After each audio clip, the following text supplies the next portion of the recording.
মিছিলে মালদহের অস্ত্রের ঝলকানি। রামদা, হাসুয়া, কাটারি নিয়ে মিছিলে হাঁটলেন অসংখ্য রাম ভক্তরা। মিছিলের মধ্যেই অস্ত্র ঘুরিয়ে ঝলকানি রাম ভক্তদের। ইংলিশ বাজার বিধানসভা কেন্দ্রের পল্লীশ্রী ময়দান থেকে শুরু হয় এই রাম ভক্তদের মিছিল। মিছিলে পা মিলিয়েছিলেন ইংলিশ বাজার বিধানসভা কেন্দ্রের বিজেপি প্রার্থী অম্লান ভাদুরী থেকে শুরু করে জেলা বিজেপি নেতৃত্ব। তাদের উপস্থিতিতে কার্যত রাম ভক্তদের অস্ত্র হাতে এই প্রদর্শনী দেখা যায় গোটা ইংরেজ বাজার শহর জুড়ে।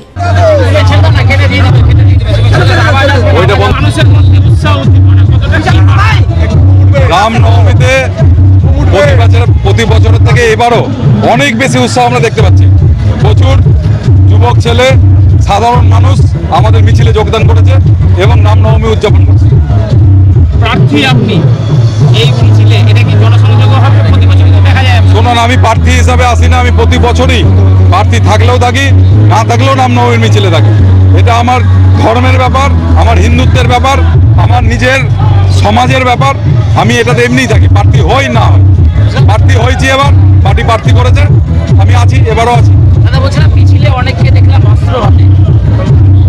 শুনুন, এখন উৎসাহ থাকে, মানুষ, বাচ্চা ছেলে কেউ কিছু অস্ত্র নিয়ে থাকে, কিন্তু সেই অস্ত্র নিয়ে কাউকে ভয় পাওয়ানোর জন্যও না, কারো উপর আঘাত করার জন্যও না।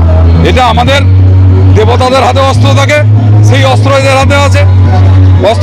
অস্ত্র থাকতে তো অসুবিধা নাই, সেটা দিয়ে যদি আঘাত না করা হয়, সেটা দিয়ে যদি ভয় দেখানো না হয়, তাহলে অসুবিধা কি আছে? ভোটের আগে রামনবমী কতটা প্রভাব ফেলবে এই মিছিল?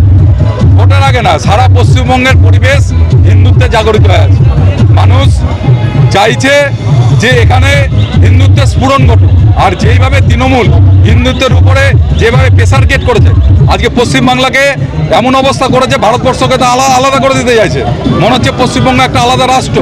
তার বিরুদ্ধে সারা পশ্চিমবঙ্গের মানুষ, তারা ধর্ম বাঁচাতে, প্রাণ বাঁচাতে, সম্পত্তি বাঁচাতে, নিজেদের সামাজিক অস্তিত্ব বাঁচাতে আজকে সবাই ঐক্যবদ্ধ হয়েছে।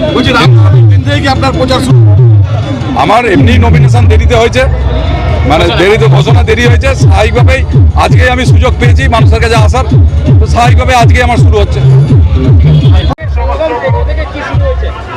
রামকৃষ্ণ পল্লী থেকে শুরু হয়েছে, সারা শহর পরিক্রমা করে আমাদের যেখানে রয়েছে, যেখানে রাম ভক্তদের জন্য অন্নপ্রসাদের ব্যবস্থা করা হয়েছে রামকৃষ্ণ মাঠে।